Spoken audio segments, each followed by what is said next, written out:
everyone. Welcome to next mobility session. I'm moderator of this session. My name is Rune Hyewon Lee from Kioi Immersive Storytelling Studio. This session is titled VR Metaverse and Live Performances, and it will be round table format. In the era of the pandemic, a lot of performances were canceled and there have been many attempts to make video performances, which was expanded to overcome physical limitations. We now have VR, virtual reality. Many producers are working on this technology, and we now have something called immersive theater. For live performances, we're joined by two amazing speakers today. The two speakers have been invited to great film festivals. Performances recruited high ticket sales as well. We are joined by two directors who work on XR, extended reality. XR and Metaverse may be not familiar to some people here, some audience here. But Metaverse is of course becoming more important, and we need to witness new technologies and how they converge with performing arts. There's growing attention to this topic. With the two speakers who are working on new and innovative approaches, we sure can hear more about their experience. So the director Ji Hyun-jung made Scarecrow BRC. So BRC is using VR social platform called VR Chat. So you can connect to the VR system with VR headset, but it can be also connected by using an external system. With this, the performance met global audience, and she made this first attempt in 2021 Sundance Film Festival in UK, and she was also invited to 2020 Sundance Film Festival, and there was good response for this work. And why this work is attracting lots of attention is that the audience can actually participate in the work and can feel the presence of the actor, thereby making it more immersive. So with director Ji Hyun-jung, we're going to listen to her case of producing the work Scarecrow. And the next speaker. We also have director Kira Benzing. She is a multi-dimensional director crossing the mediums of theater, cinema, and virtual reality. She won award at the Venice Film Festival, and also she won award at SXSW. And her latest work is Finding Pandora X. I believe there's a performance next week as well, and there's online live performance. I actually participated and I saw that tickets were sold out. It received great attention. We're excited to hear more about it today. First, we're going to listen to Director Jung first. Please, the floor is yours.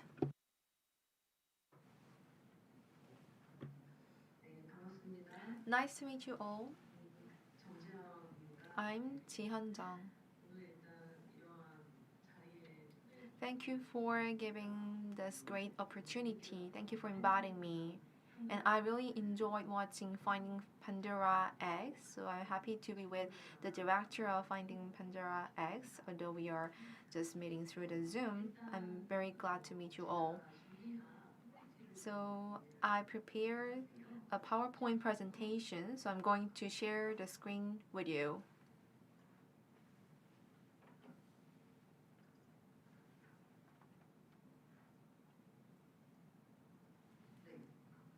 Okay.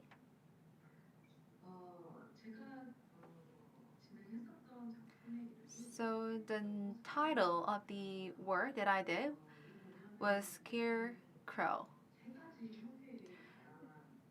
So this performance takes three kinds of formats, and now still is in the process of making and production. So at the beginning, why I started with this project. Actually, I'm still a student at Korea National University of Arts, Master of Fine Arts in Filmmaking, and I had to do this task for my class, and my professor suggested me to do some VR project.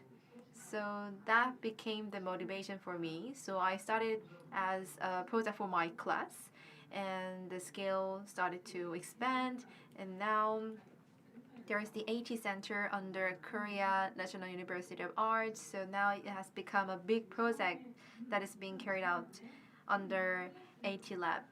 So in 2020, I got good results from Sundance Film Festival. So not only me, but all the staff members and the actors got really excited. So we got to be more focused on this project and work.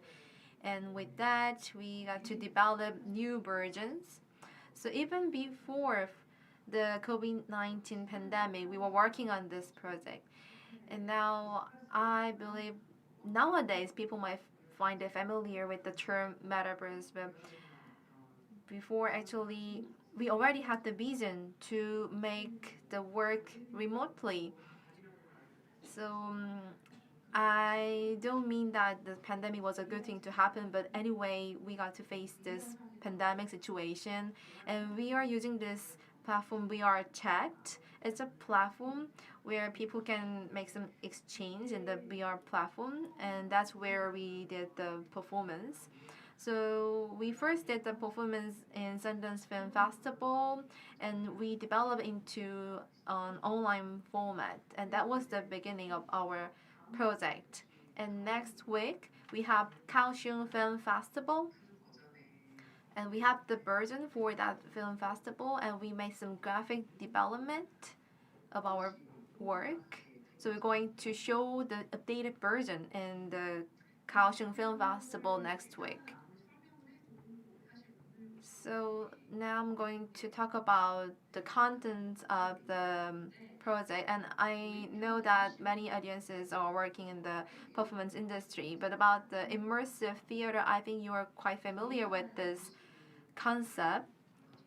But my project is about VR immersive theater, so maybe it might be not that familiar to you. So first I'm going to talk about what VR immersive theater is. So before that, I'm just going to talk about the synopsis of the performance. So Scarecrow is the title. So the main character is Scarecrow.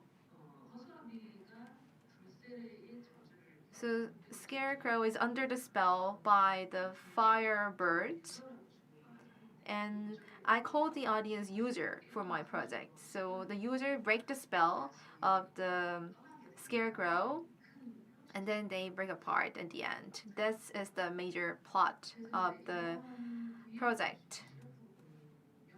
So we are immersive theater. So to refer from our first format, although there are many other kinds of formats, the first version that we had is that there's one actor and one user. Is 1-to-1 format performance. And what is unique about this is that so we don't pre-record some video like in the movies and other media. We do this as a live performance. And that's the big difference from other movies. So I think it's a hybrid of film and play. So as you can see here, the one who is wearing the headset is the audience, and the one with the helmet and with the suit with the sensors, and it detects the movement of the actor. And this is the actor who plays the Scarecrow. And not only this, we can also use XR for the performance to extend the reality. And haptics and other devices and equipment can be also used in the performances. So for our performance,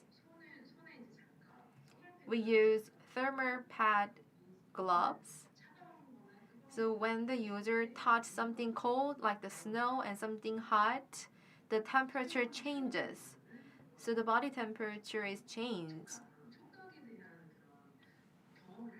So the user can touch and feel the sense of touch. And it might be not familiar to you, but it's not just a simple photograph, but we have the volumetric capture. So we capture the face of the actor. So while you are watching the performance, at the end, you can see your face in the screen and your face goes up to the sky. So we use this kind of devices in our performance. So this is the glove that I mentioned. This is how the glove looks like. And also the volumetric face capture. I didn't prepare any photo about it, but you can see the camera here. And this is the camera that captures volumetrically the face of the actors. And we also have the send function. So we can also mount the send function on your headset, but we use some very manual method. We just sprayed the perfume and some scent in front of the users, like the perfume of the flower scent. So we did some manual things too.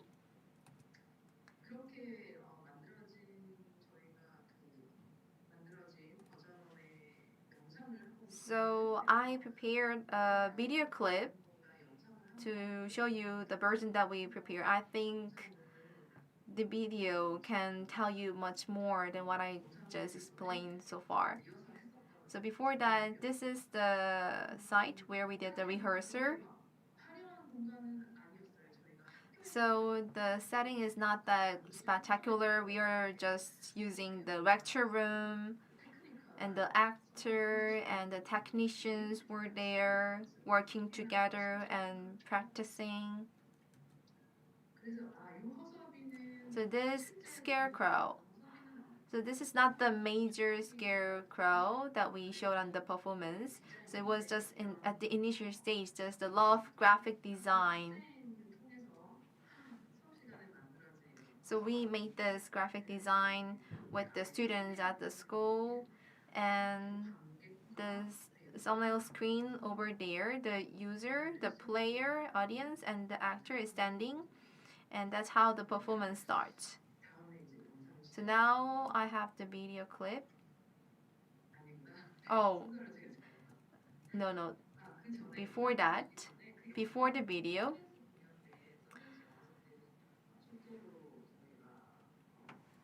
so for the Sundance Film Festival, after the audience experienced the performance, we make the playthrough video, and this is the concept of performance venue for the festival. So there are some plays where they do not have the stage or theater, but for the VR performance, they do not require the theater or the space for the stage. So even in a very small space, surrounded by the walls, and we need the space that is dark, and we need some device to detect the motions, and we should have a dark space to block the light coming in, and we have this burnt piece of wood, and this is some elements that appear in our performance. So these kinds of props can be different according to its performance. And at this part of the venue, this is the camera that captures the face of the audience, and on the back there is the place for the technicians, the controlling room with the computers. And this is some photos from the site, the room, the actor is standing over there, and the audience is getting ready to participate in the performance. And now I will show you the video.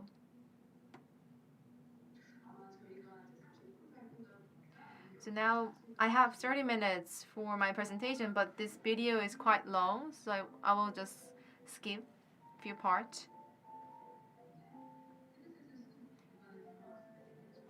So the user is wearing the headset, and first they get to see what this work is about, the basic story.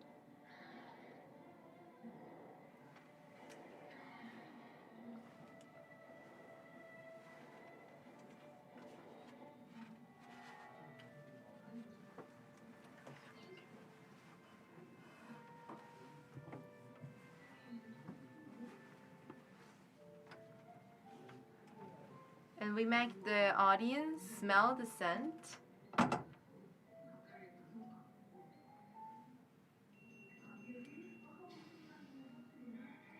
So the audience can touch the heart of the scarecrow.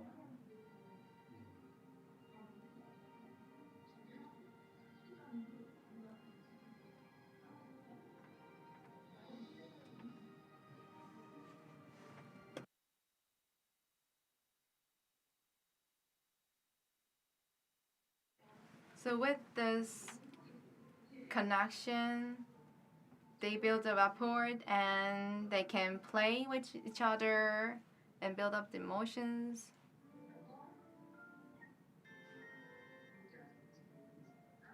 And the audience can just play with the scarecrow. And the scarecrow is letting the user, the audience, to play with him.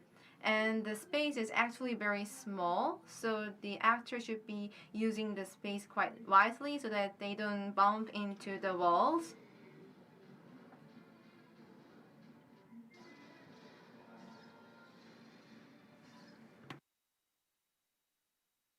So the player feels intense hits on her palms whenever she touches the firebirds. So the user kills all the firebirds, and the scarecrow and the user breaks apart.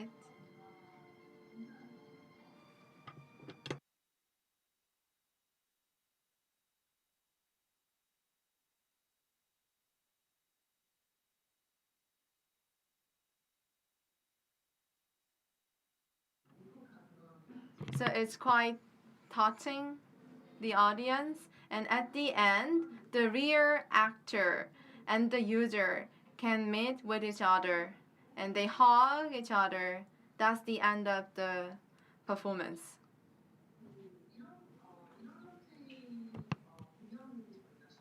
So this was the first version of the performance that we showed for the Sundance Film Festival.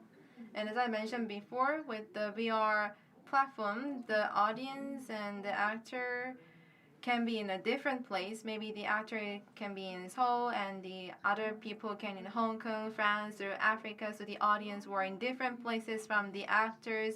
So that was the other version that we prepared, and that's what we submitted for Rangers Film Festival, and we eventually got the award in this film festival too. And where we had the rehearsal and practicing was the school. It's quite similar, but the actor now needs to act with the headset on. That's the different part for this version. And as you can see here, so I'll just show how the actor is acting.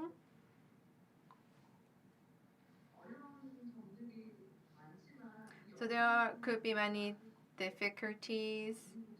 And as you can see from the video, the actor is wearing the headset, so he needs to practice very hard so that to get a sense of the space. And he's wearing the tracker on his foot and on the hands. And there are some other video clips, so I'm going to show you briefly.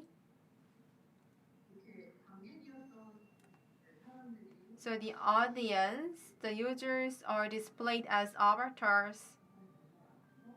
So in this virtual space, everyone is in the virtual space.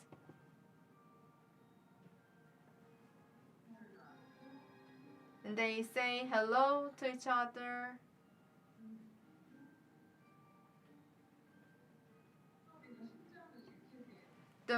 The scarecrow is stolen the heart by the firebird. So the scarecrow looks quite sad to see other scarecrows with no heart. And they're running over the hill. So they can also run around this virtual space using this platform. So the first version was using a quite small space, but with this platform, the users can move around in this virtual space. So it provides a magical experience for the users.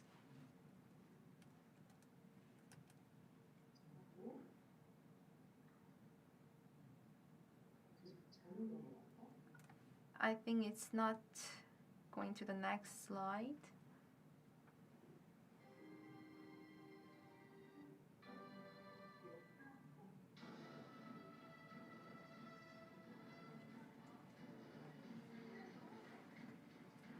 So with the fire birds, they can sense the heat.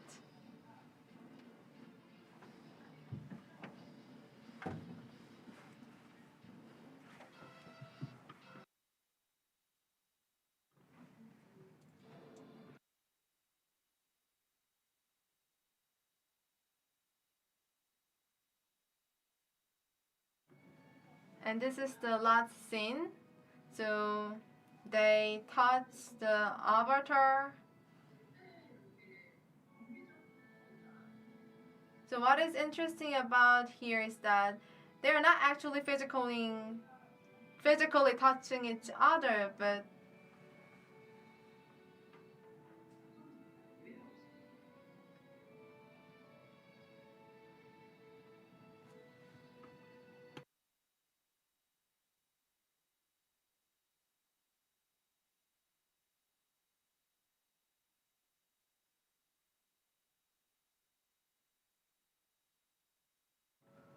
so the heart of the scarecrow is restored, and this is the last scene that you can see in the performance.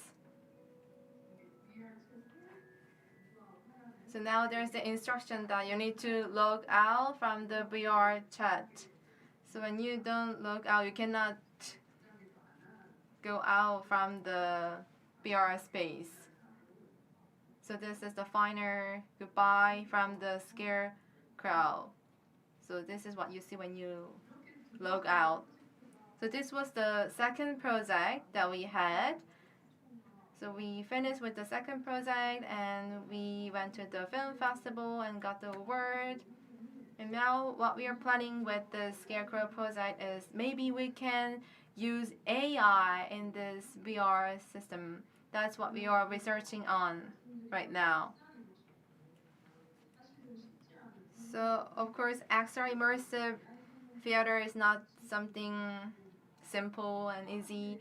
So to talk about AI on top of that, it would be a burden to you. So maybe if I get to get some questions from you regarding the AI, I'm going to add more explanations on that. So what we want to do is that use the AI technology for the actor.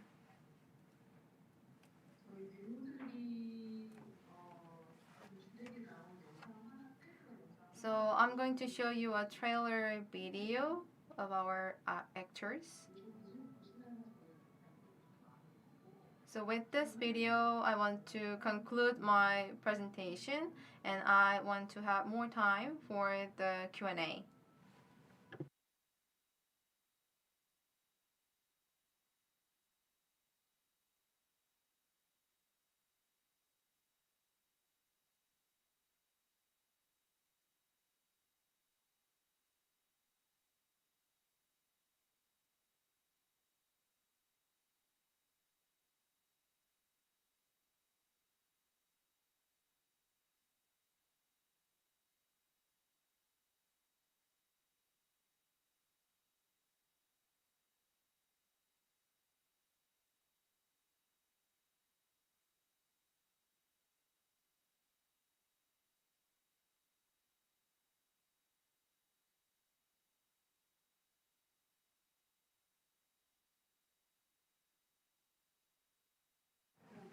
Thank you very much. You finished earlier, director. Was it too short? No, no, no. It was very new and interesting video clip. You prepared a lot in this work. And these are new technologies in performance. So we're upgrading version attaching new technologies, equipping with new technologies. And you also mentioned the AI, which makes me have more expectations. And let me just point out a few highlights. Yesterday, Sarah Ellis from RSC was here for presentation. For immersive theater, RSC talked about planting roses around the theater to allow audience to have sense of smell.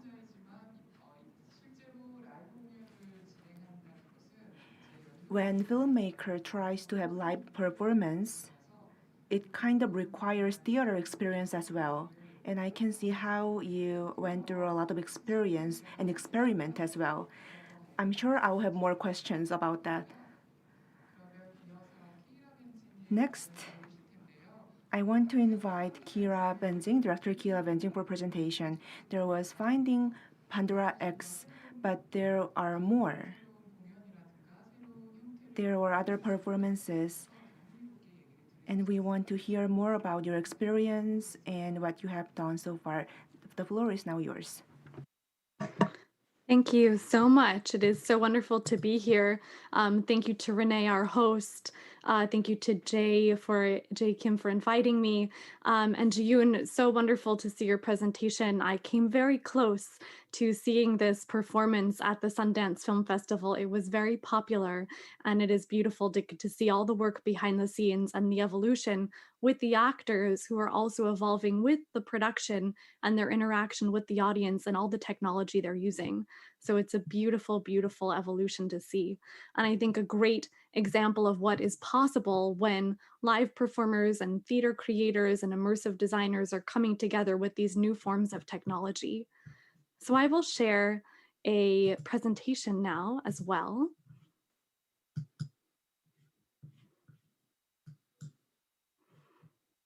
And take you behind the scenes of some of our work at Double I Studios and some of the work that we are also doing similar to Jiyun, where we are also combining live performance. So we're all gathered here today and we have this opportunity to engage our minds and our creativity. We can do anything. We can spark so much with our thoughts, from using new technologies to creating new types of technological inventions. But something that's been really important for our team is thinking of things in a new format of storytelling. And I see that also in the work of Scarecrow. So I would like to invite everyone and challenge you all to use your thoughts today to spark new thoughts of radical curiosity. So this is something that came interesting from a study that came out of UTA this summer. We saw that that many people are looking to attend another form of live events again. This is something that they feel they're looking for in terms of safety. But for us and for our team at Double I Studios, we are looking at similar, I think, to what the Scarecrow team is doing as well. What happens if those live events become virtual? And if we actually bring our audience in a shared immersive space into the virtual world with us and with our live performers. We expect that virtual reality headsets are going to be growing and increasing in terms of headset adoption. They are predicting that in 2021, headsets have grown by 52.4%, and they expect that in 2025, another 28 million headsets will be sold. So these are huge numbers where we will expect to see that more and more people will be joining us in the metaverse and the virtual space. So we want to be ready as storytellers and performers to bring them in to these virtual worlds with us. And we're finding that there are so many different ways to create these stories. Like the Scarecrow team, our team has been using VR chat. Prior to VR chat, our team was working with a company called High Fidelity, and they had been involved in another platform called Second Life, where many people would don and create these avatars and get to express themselves in these really beautiful, creative ways. We're finding that there are a lot of other types of very accessible platforms for VR creation and virtual world creation, from Mozilla Hubs to AltSpace, and what's growing with the Facebook Horizon team. And then, of course, we have our game engines. We have Unity and Unreal, where you can be building more customized events.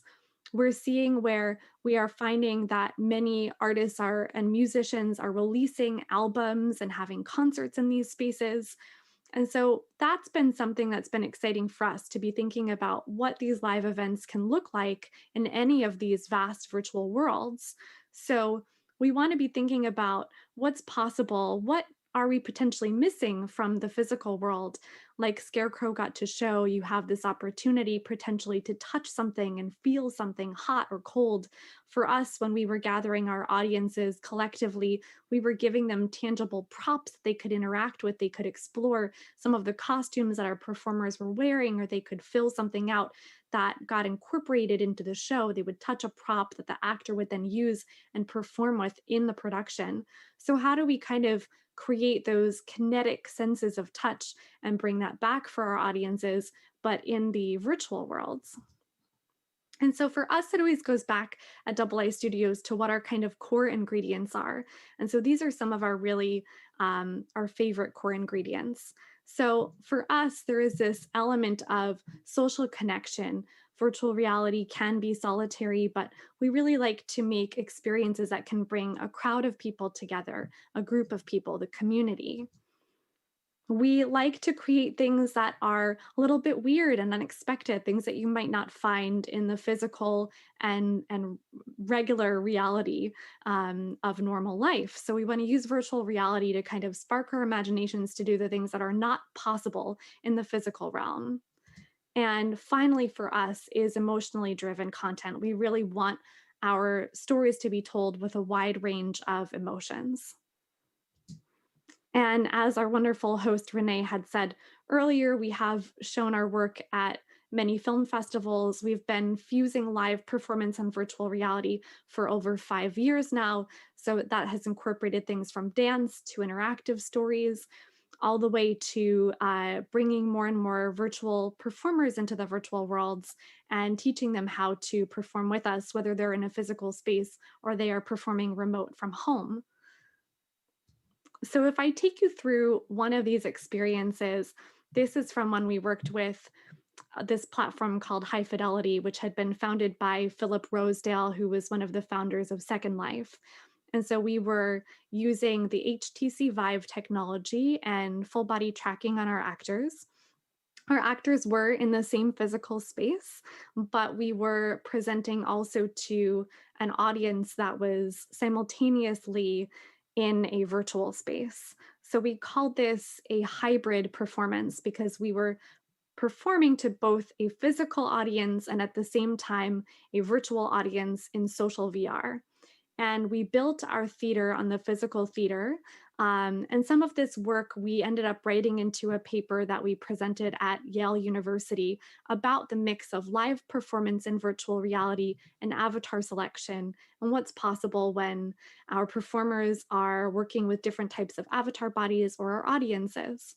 And that has been a really interesting exploration for us, as well as bringing professional actors from Broadway into our productions.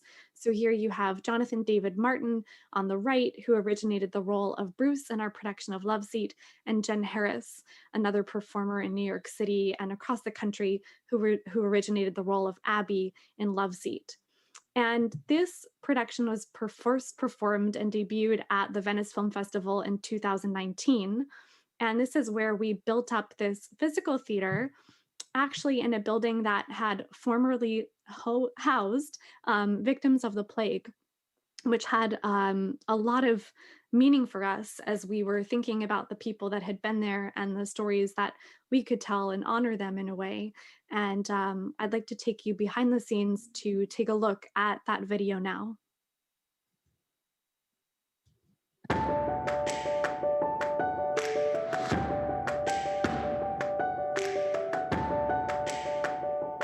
I've never met anyone like you, perfect partner. You know, like an electric blanket plugged into the sun.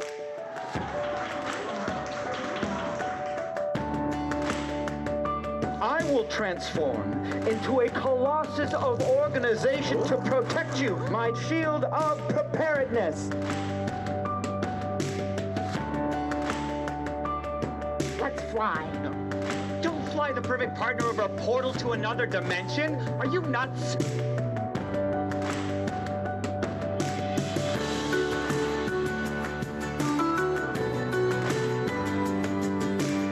He's walking where no bee ever has. Huh.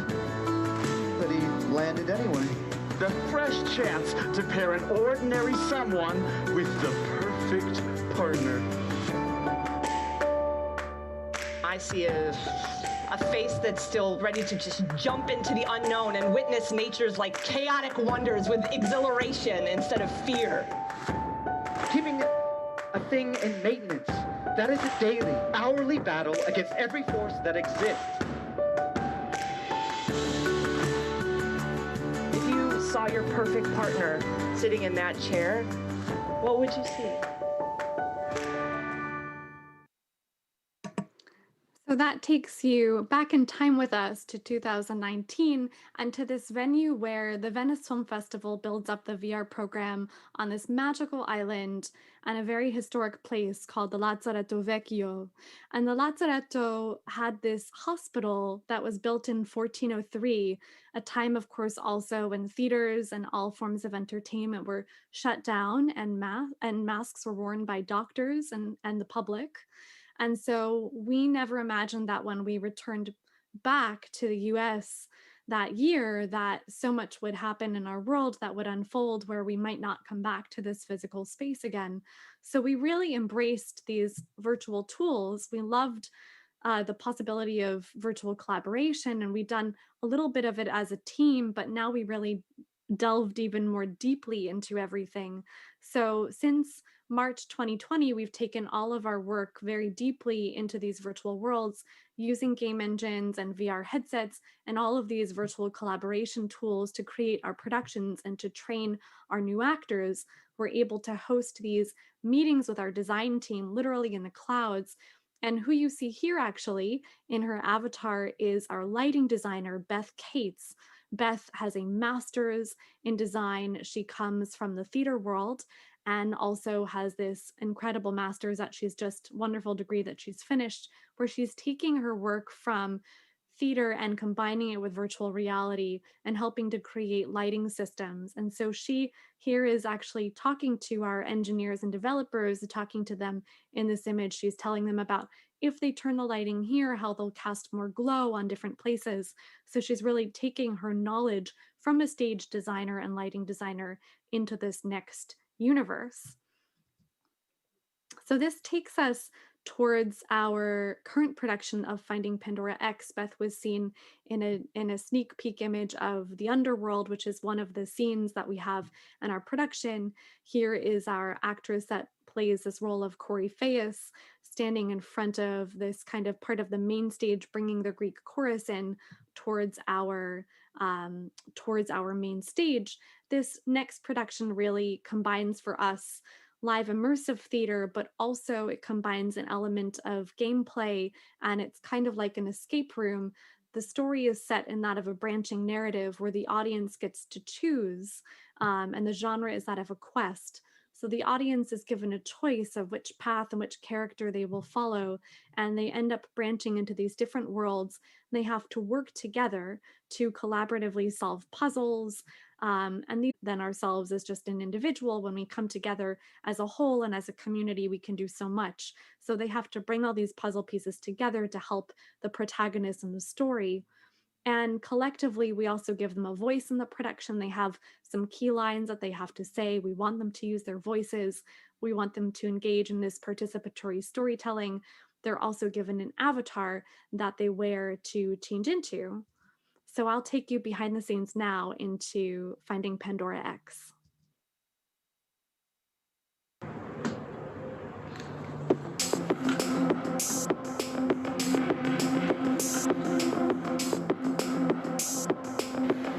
So, what do you say? Are you ready to meddle in the affairs of the gods?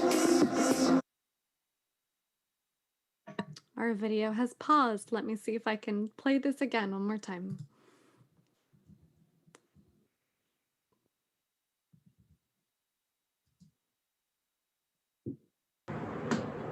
Starting over.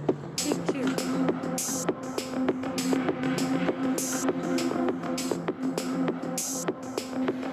So, what do you say? Are you ready to meddle in the affairs of the gods?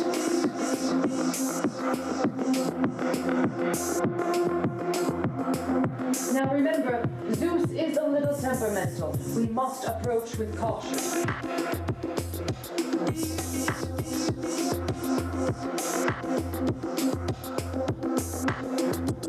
The chorus and I have come to deliver you a message. We'll cease to exist. Mount Olympus will cease to exist. Iris and Hermes are alive. They're just trapped.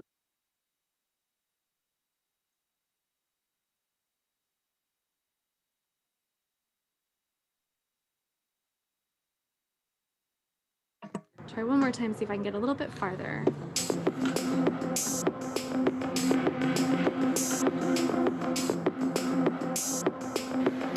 So, what do you say? Are you ready to meddle in the affairs of the gods?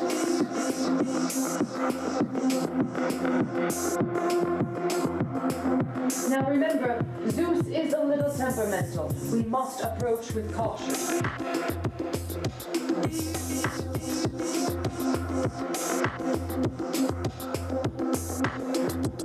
The chorus and I have come to deliver you a message. We'll cease to exist. Mount Olympus will cease to exist.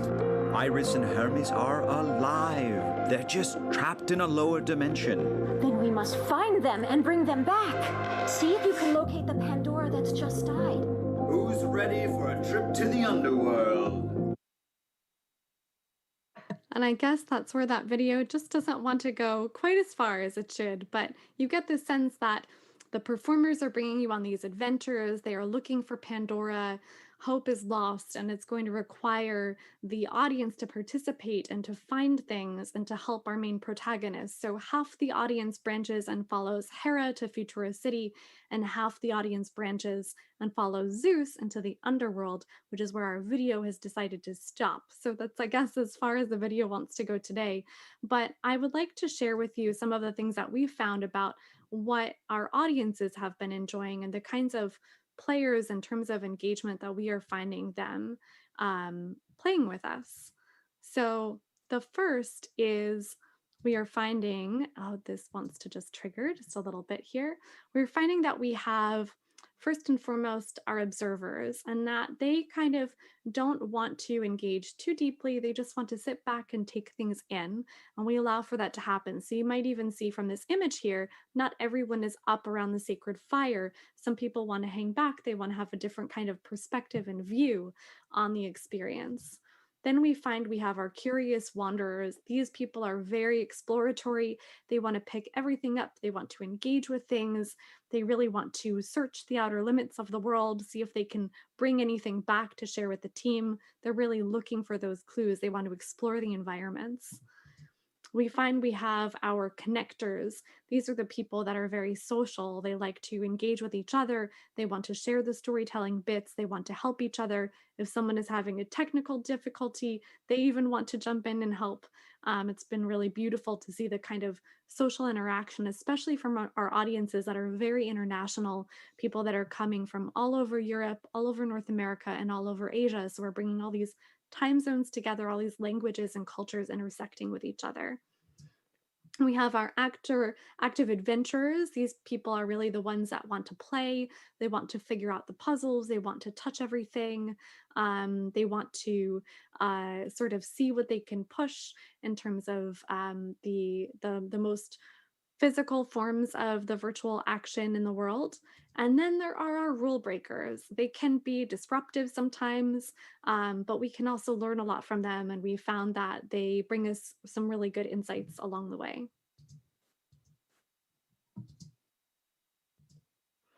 So also in 2020, we founded our virtual repertory theater. since Broadway had shut down in New York City, we found that our actors and stage managers were looking for new ways to explore. We had a lot of people reaching out to us, and we said, why don't you come and join us in a virtual repertory theater where we can begin to train new actors, we can try out new forms of text, and really begin something that we hope to grow in the future. So this is Jonathan, one of our members, who is with us, and we've been bringing more and more performers and, again, other types of designers and stage managers and lighting board operators and people into our fold that have a traditional theater background but want to learn new types of storytelling and technology and new skills. And they've been evolving very quickly with us, which has been really exciting to see. So for us, something that we've found in terms of the way that our audiences interact with our stories is what kinds of expectations they have. They have different expectations than our physical audiences have.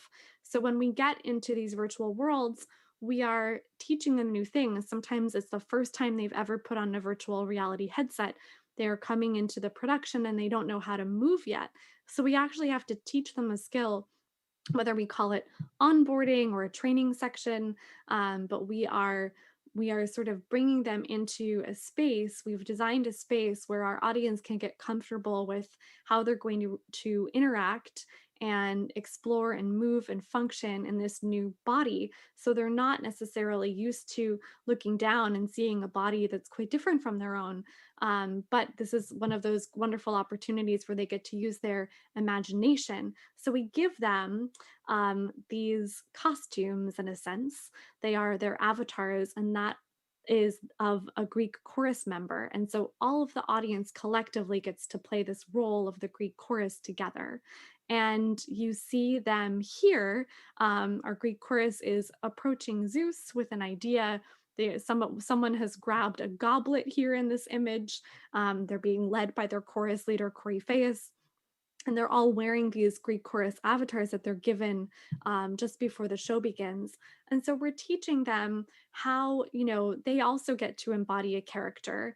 They also have the opportunity to think of themselves as playing a role in the production, and that this body is different than their own, so they can start to identify with that. So we encourage them to look down and explore what is possible with their hands and their body and these menus and these tools and the kinds of new physical things that they might not get to do.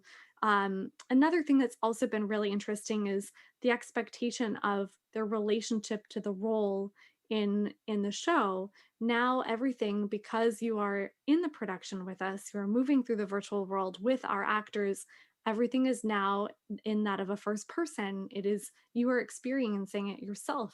You're not watching someone else's reality. It is your reality. So this comes with new expectations and new forms of engagement. And that's why we've been building those different levels of engagement based on the different types of audience members that we have been seeing. So we've been asking our audiences really, what do they want? What is interesting for them? And we ran back in the early spring of 2020 a kind of collective experiment with Culture Hub Theater and La Mama Theater from the Lower East Side in New York City, the historic La Mama Theater. They've been doing these wonderful experiments in digital storytelling. And we ran this live word cloud with our audience. We asked them about their dreams. We asked them about their shadows, things that scared them, things that inspired them. And finally, this final question was what superpower they would most like to have. And the audience asked if they could have the superpower of flying. So we built that for them. And it looks like this, and it's very, very playful. And they have to engage their bodies to do this. They actually have to flap as if they were an animal or a bird. So it feels very childlike. It is this physical engagement. It's not done through gaze activation or just through pointing. This is something that they physically have to do with their bodies, and it feels incredibly playful and childlike. And it's been really thrilling for us to take the audiences in. So we teach this towards the end of the production. Zeus offers to everyone as a kind of reward for getting them as far as they did in the production and on their quest. he offers to teach them how to fly. And then we encourage the audience to get to fly around the world and have an adventure. And we've left some different things for them to explore and interact with in the clouds of our world.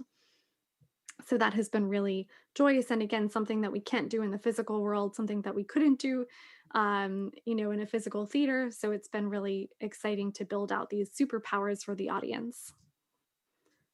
Another piece that we have been really excited to see and really proud about is a kind of global reach that we're having. So, as Renee had mentioned, our production opened its doors to the public, and we're capturing all kinds of really exciting information about where our audiences are coming from. And the numbers are really growing from Asia for us. They're coming from Japan, China, South Korea, and Taiwan. And so it's been really exciting to see all of these people coming from different time zones, coming from, whether they are coming from Japan and Italy, and they're learning how to communicate with each other in these scenes and share props and solve puzzles together. So that's been something that's been really, really fun for us. So, in terms of tickets, we have opened our doors to the public, and you can, in fact, get tickets now. We do have a performance coming up this weekend, and we will continue to run productions through to the end of this year, so just before the holidays. So we do hope to see some of you in the metaverse. And last but not least, we thought I'd talk a little bit about the kind of risk that comes with running a live event, as even the performing arts market in Seoul is having today. There are all of these things that can go technologically wrong, but then when the things go right, it is so beautiful because you see, something could fail. It comes with so much complexity. Like we have these puzzles, for example. I'll go back one slide just to show you. So this is a puzzle that has to get solved by the audience, and they have to have more than one person work together to solve this. It is dependent on that of the collaborative nature in the team. So what's been so beautiful is that when people do come together, they get to help our protagonists here, and that makes that risk come with so much more reward. There is this human presence behind every moment, even though the show is very virtual and we're all in this gear and equipment. There's still this sense of serendipity and timing and magic that happens because of that live human behind the avatar and all of the technical staff that takes to run the show each time. So we find that even with the risk, there has been a lot of reward, and that has been special for us. So if any of you have any questions, I welcome for you to reach out to my team and I at Double I Studios. Here is some of our contact information so that you can feel free to send us an email, come see us in the virtual space, come join us in VR chat. We'll look for the scarecrows as well. We can all help each other, and just continue to remember to open your minds, have this willingness to explore these new forms of technology. Remember that these are new forms of storytelling, but they will be coming with not only the risk, but also the incredible reward. It is worth it to work through the difficulty and challenges of the technology, because it is so beautiful and inspiring to see what happens when you do get to bring these performers and audience members together, especially when we're all coming together from all over the planet. So thank you again so much to the Performing Arts Market in Seoul. Thank you for having me, and we look forward to your questions.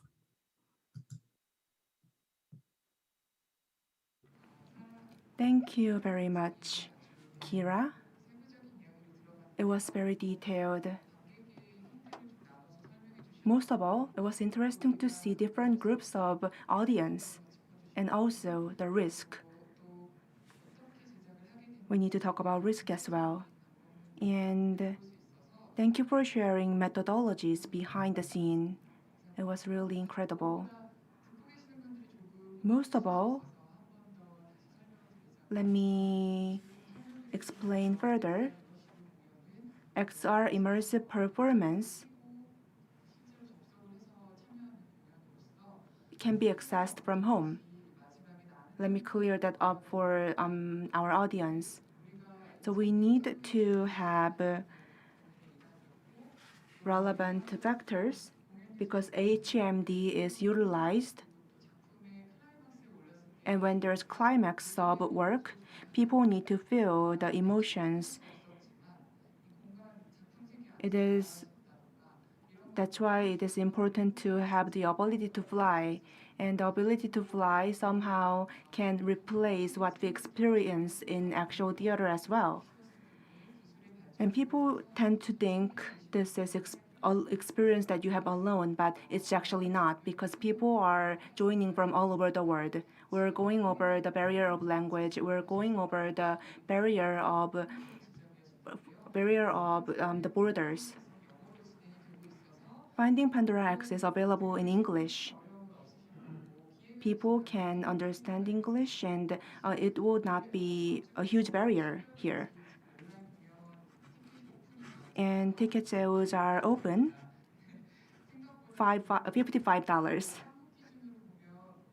In Korea, I'm sure many people will be jealous to hear that price. I highly recommend trying it out. For me, it was really interesting to choose between Hira and Zeus. And I actually talked to other people and asked, who did you choose? And it was interesting to share different perspectives. And this somehow, I think, is leading people to experience it once again, because there are many options. I'm getting questions from our audience. Before receiving those questions, let me give a same question to you too. In new genre, we need to predict people's reaction. We need to consider technical circumstances, and we need to be able to manage or control our actors. As a director, I'm sure there were a lot of challenges. As a director, you would have faced many challenges. And what are some of the challenges you can share, and what was interesting in the process? 우선 먼저 Well, first of all, I really enjoyed Kira Banjing's presentation. I could really relate to what you were saying. And I realized that I can learn a lot from you. So it was really an amazing experience for me. And about the question from the moderator, so I'm going to answer to the question now. So actually, I was studying about filmmaking, about the movies. And in the process, I got to learn about this VR. So regarding the actors, I thought this process would not that be different from doing the movies. So for the movies, we cast the actors, do the audition and meet with them, have some meeting and discuss the scenarios, and we do the rehearsal. So this is the basic structure. So this basic structure was not that different, but in the process when we are producing the performance, I could see so many differences when we are doing the VR. So to talk about the movie making, the filmmaking, we have different cuts, and we only watch the actors inside that frame in the screen. That's the goal in the filmmaking. But with VR experience, we do not have set screen, so we have much wider space. And with this VR experience, the audience and the user and the actors can move around, and all the users have different perspective and views that they are looking at the actors. So the location and the position of the actors that they need to take was quite a challenge for us. And as the director myself, that was quite a challenge for me, how to direct the actors. And not only that, in the process of producing the performance and the work,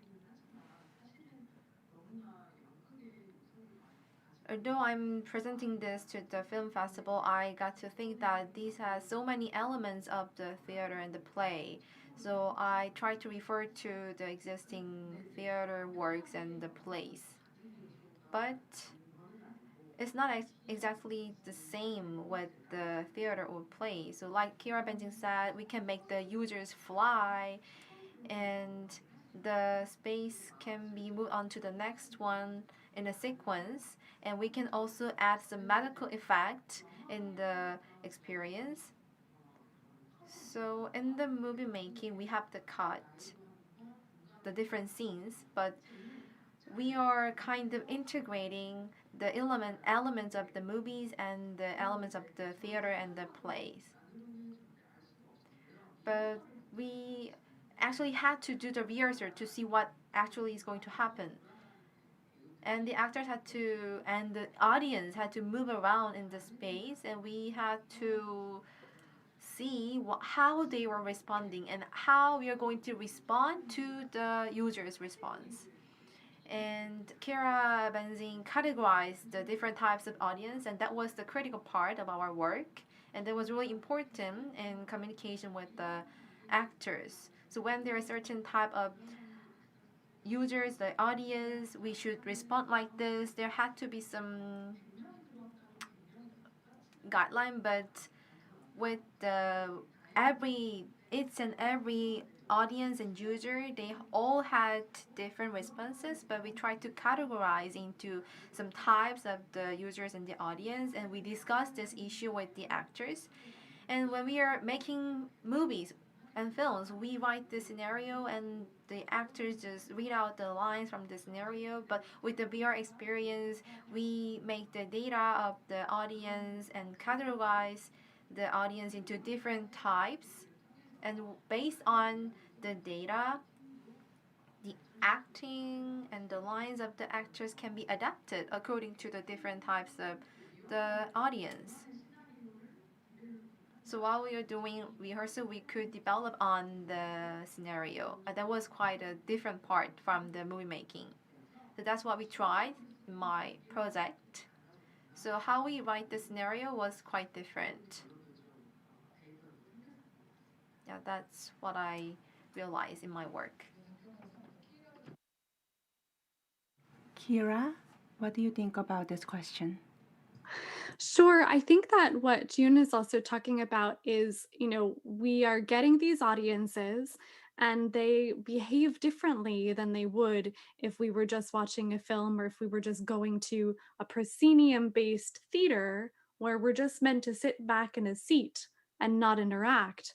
But these productions are finding that interactivity makes things very magical. They're finding that, when you get to paint the field and the flowers with the scarecrow, or you get to fly in our production.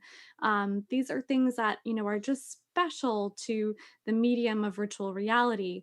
So I think that we are being surprised by what our audiences are looking for. We're trying to meet their expectations and then surprise them. Hopefully, we can surprise them, and that's a hard part. There's definitely a challenge of the technology. Our performers have to get used to wearing the headset, right? I have one behind me here. They have to get used to, wearing this on their head for a period of time, figuring out how the weight of that feels. It's not different than wearing a costume piece for hours on end, where you also have to get familiar with the distribution of weight on your head. You're also using controllers, you're interfacing with menus. Because our actors have been remote for a period of time, they're having to troubleshoot and learn how to use the software, do regular technical updates. And these were things that I think some of our performers were a little bit afraid about, some of our technical team was afraid about, but everyone has risen to this incredible level right now. And our actors, I look at them as being technologists.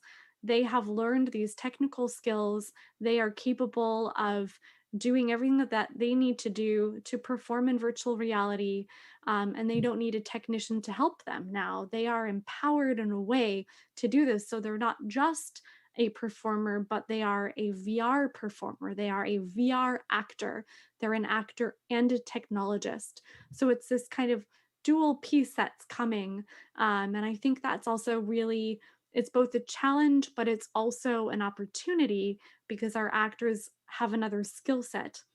And that comes with all of the other designers on our team as well. Our stage manager has to learn how to run a show through other forms of technology. Our lighting board operator, our sound designers have to learn how to design and run different live moments and effects during the show and learn how to interface with all of these new technologies. So it is a challenge, and definitely software breaks down and hardware overheats. And we have these other forms of challenges that are different from running a live performance in a physical theater space. But it also gives us this opportunity to bring magic to our audiences, and to get to paint the fields and fly with our actors high above the virtual universe that has been designed.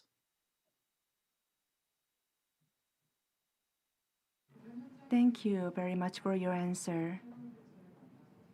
So all people in this sector are learning new things with this technology. When we try out new technologies, it will surely be opportunities and benefits. So we need to be open-minded. So of course it is not comfortable to wear HMD device, but when we think of it as an opportunity to learn something new, it could be different. It could be a way to discover another opportunity even. So I think it's new potential or new possibility. I believe many people listening today will be able to try out new things. As I mentioned, there are questions being received. One question is to Jihyun. So your work is from project from the school, right? What do you think about the number of people needed for company production? Like, what do you think it will look like from a company? It's a question for Jihyun, right? I actually asked this question to Kira. Oh, sorry, I think I mistook it. So this is the question to Kira by Jihyun director. So Scarecrow was a school project, but Kira, you are doing this from a company. So what are the members of your production, and how did you design it and provide and prepare?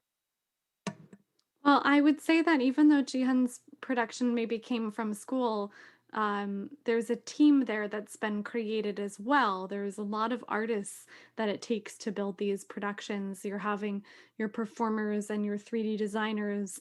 So for us, from our research with High Fidelity to our production of Love Seed and now to Finding Pandora, there are some similarities, and I can kind of talk about the core members of our team that we've had that come with us from production to production.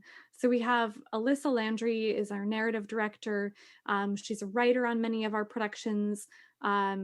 Sometimes she's supervising the writing or a writer's room of other writers that are contributing to the narrative, and she's working through the narrative design.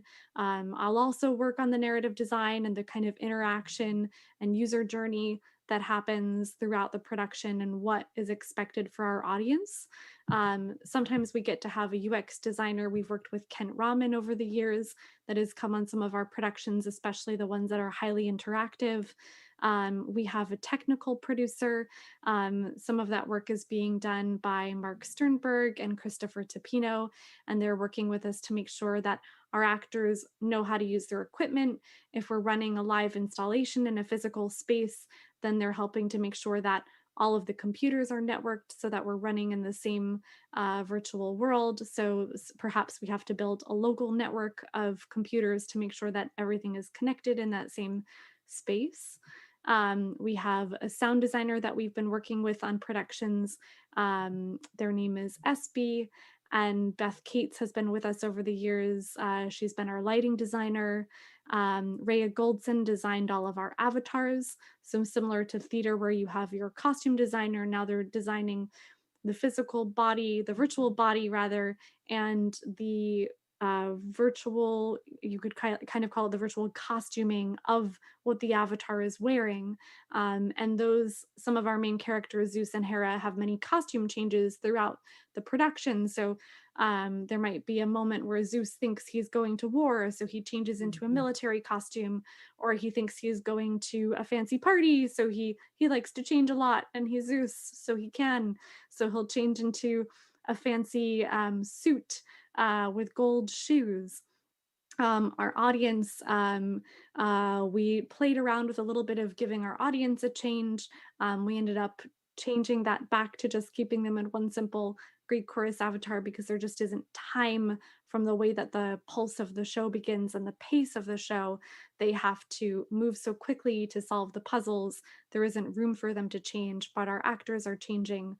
So there are things that mirror from the performing arts that are coming into this virtual form, and then we have a whole set of developers and engineers that are working with us to write the code behind these systems to keep everything afloat.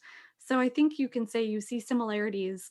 And I know that Jiyun must also have a lot of similar roles on their team as well.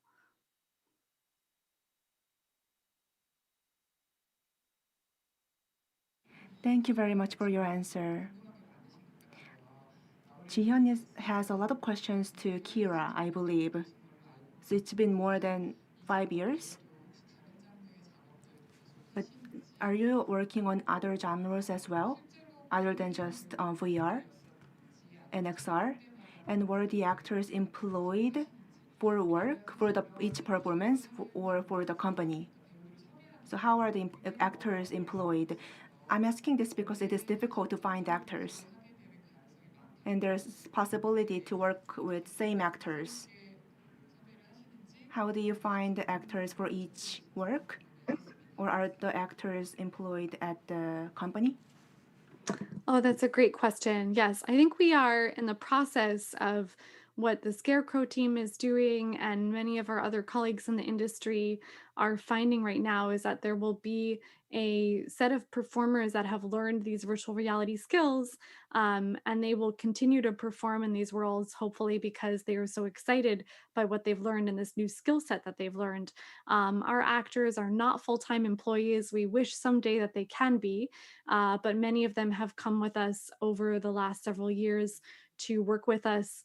Sometimes we get to work with an actor. We have been doing this for over 5 years now.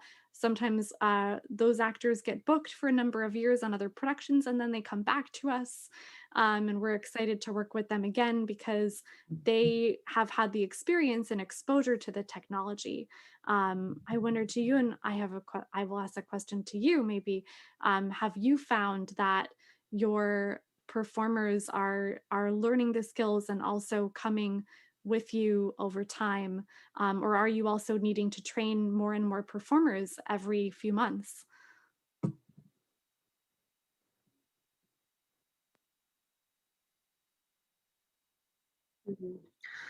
네, 제가 So that was the question I asked to you. So the reason why I asked this question is that, like yesterday, I was casting new actors. I was finding the new actors. So we did the orientation, like the pre-meeting, and I had to see how much they are familiar and experienced with VR.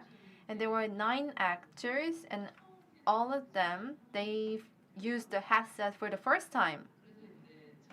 So for about 3 years, I have been doing this VR. So there were some actors, the existing actors, and we also have some new actors. So there are very big gap between the old actors and who are new to this field.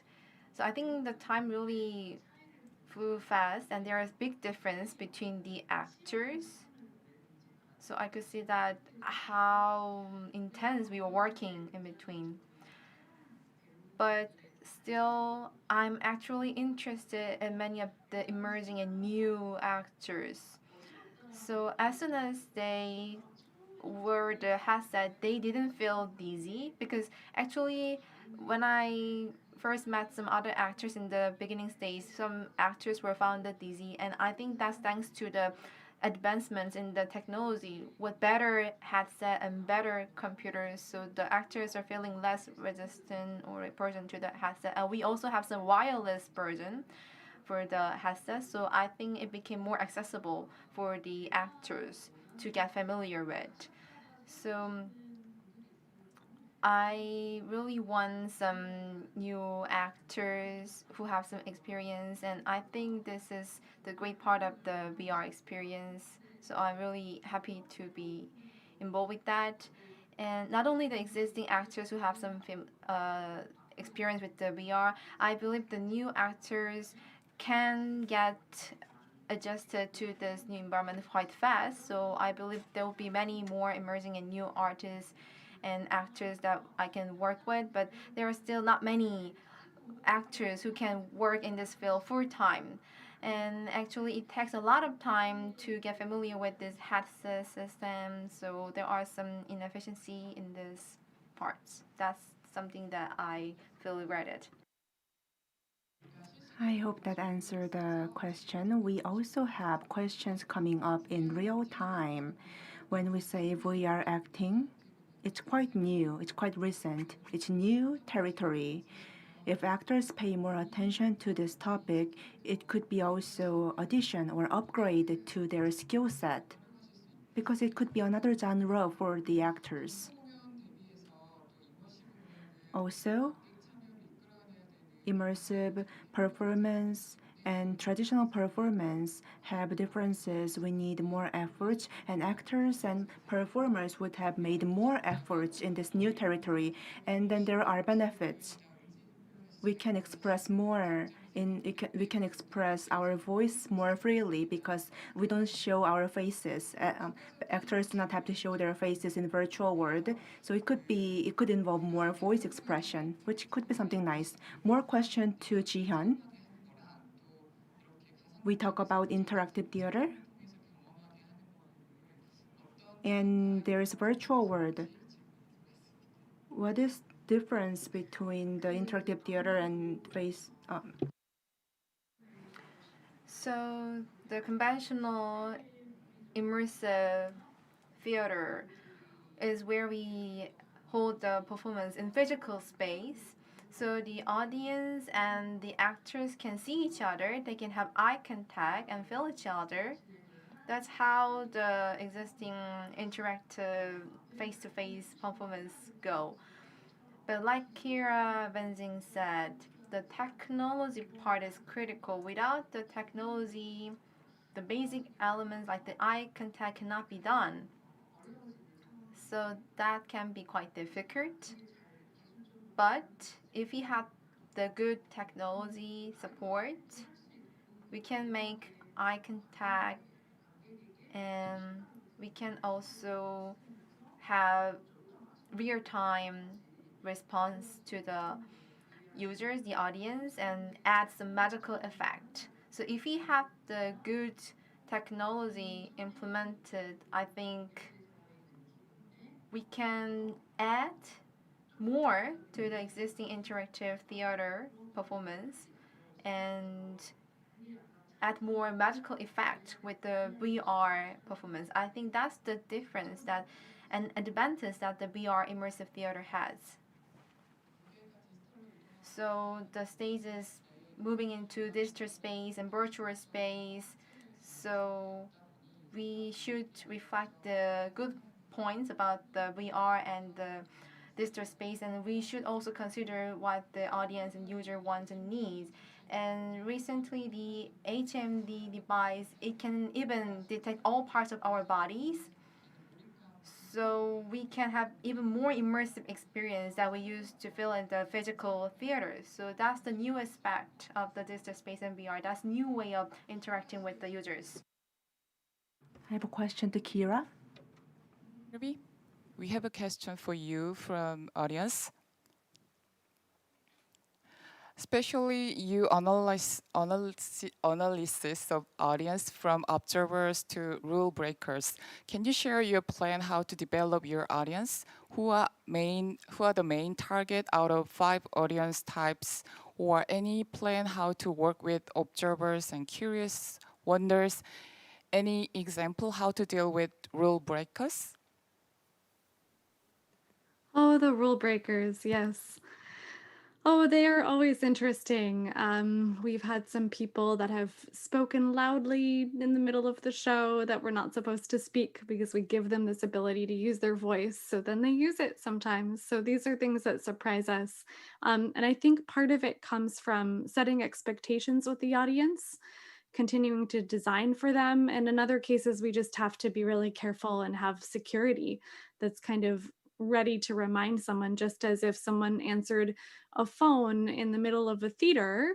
Maybe they're sitting in a row and they kind of forgot that it's not appropriate to pick up their phone in the middle of a show, and they take a phone call, and you have the rest of the audience that reminds them to be quiet and sends them a shush, right? These are these kinds of norms, or we have our audience and our community to remind us about good behavior. So these are things that we have to kind of retrain the virtual audience in. So that's just one example of a rule breaker, and how we are, trying to respond to those things, and see how we can also embrace the community to work with us to solve some of these things, because it is new.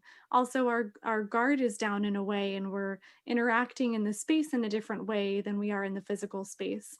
So there's new ethics and things that we kind of have to learn again, and maybe have to get comfortable with. In terms of our audience, from observers to the rule breakers, and where we want our audience to be, I think we're happy to embrace the observers, but we do want our audience to participate and engage in the story. So that kind of middle group, those explorers, those adventurers, the ones that are curious, we're eager to please them, because we know that our story can serve them well in virtual reality. We can build things for them that will engage their minds and their curiosity. And I think that that's the kind of sweet spot for us. But if we can get the observers excited about virtual reality and VR theater, then that is great for us too. And maybe they will turn into someone more curious and more engaged going forward. Maybe they will become an active adventurer. They just don't know how to use their controllers yet. So they will learn from one performance to the next.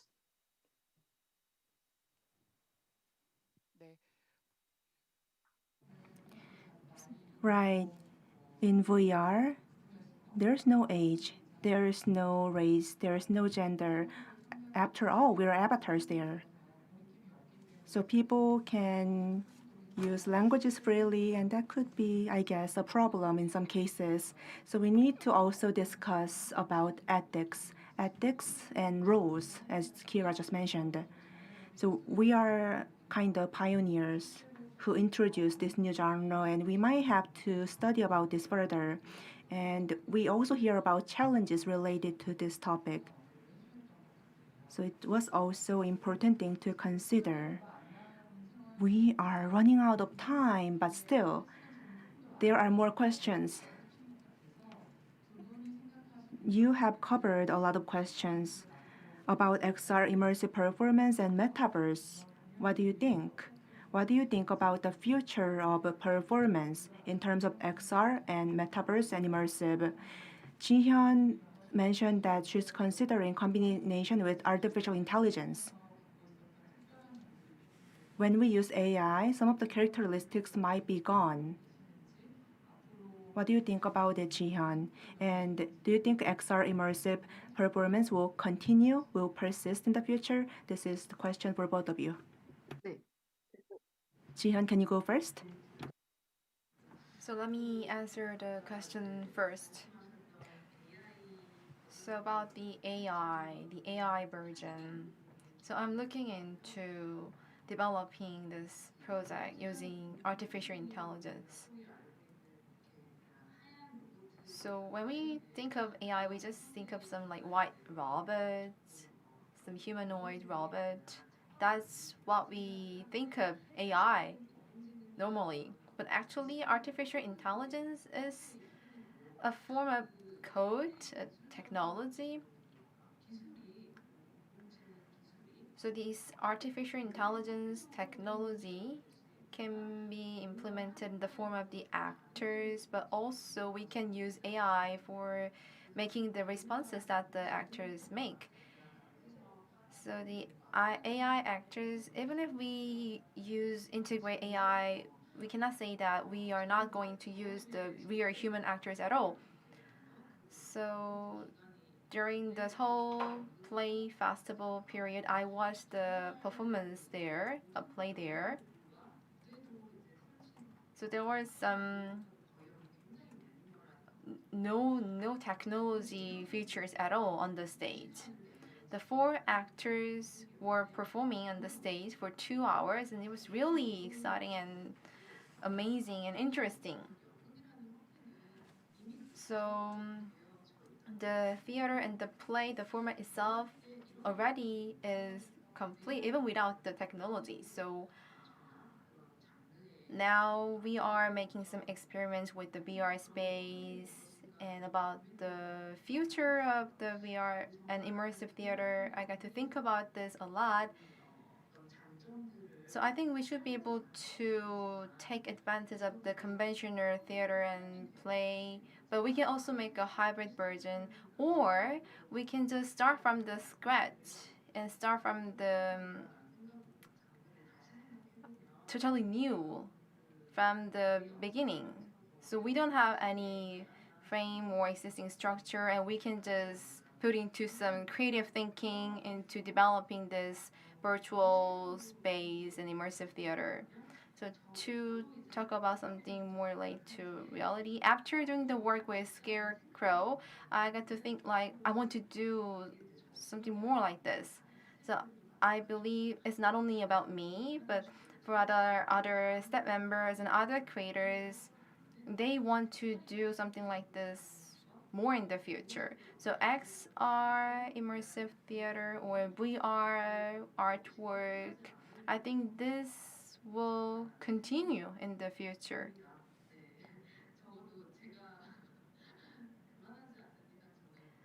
Unless I stop my work, I want to continue to work with the amazing colleagues and friends around me and continue developing on this kind of project. I think that's the important part here. The technology, information, that's not all. So I think what's more important is that our interest and our willingness to do this. So I'm very positive about this field.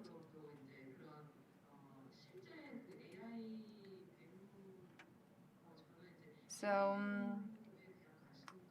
I'm interested in AI actors, but also in the volumetric capture, camera, and technology. So the real human photograph can also be implemented using the VR technology. That's one thing I'm also interested in. So the real human actor can act, and we can use the volumetric camera and integrate with each other. So I have many things in my mind to develop on. So I will be really working hard to develop on this. Thank you very much. Kara, one word, please.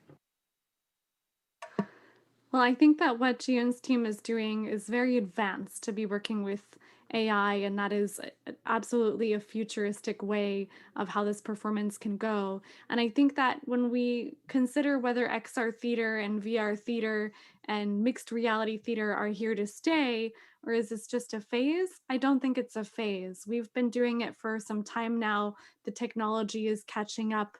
The headsets are getting lighter. The audiences are excited about the headsets. So I think that all of these things are just showing us that the audiences just need to learn how to find us. The performers need to get to work with Jion's team, and they need to get to experience what it's like to be in a VR headset. We want to meet the performers. We want to work with people that are excited about this field. And by bringing new people in and bringing new talents and new types of skill sets together, this is how the field will grow. It's by bringing all these different types of storytellers and designers together. It's that kind of interdisciplinary connection of everything coming together that is going to give new life and continue to expand our audiences. And I definitely think that XR theater and VR theater is here to stay and will keep evolving.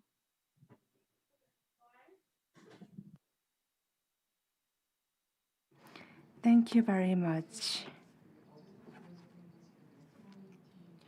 So from yesterday, we've been having next mobility sessions. One keyword that we hear repetitively is how to connect with our audience, and how to have emotional connection in this genre. In digital performance and VR performance, there was also emotional connection. we were able to double check that yesterday and today. Maybe we are building a new genre. New technologies matter, but there's something more. There's also theater, there's film, and there's storytelling element. We were able to listen to creators today and yesterday, and we were witnessing how we are establishing a new genre. New York is at night, right? It's morning in Korea. I'd like to extend my gratitude to our speakers for sharing their insight and time. You two are also expecting more performances and more work. You must be busy, but still, thank you for joining us. And thank you for sharing your insight about meeting new audience and new genre. I believe it was great stimulus to our listeners today. Thank you again. With that, I'd like to wrap up this session. Thank you very much for your kind 감사합니다. attention. Thank you.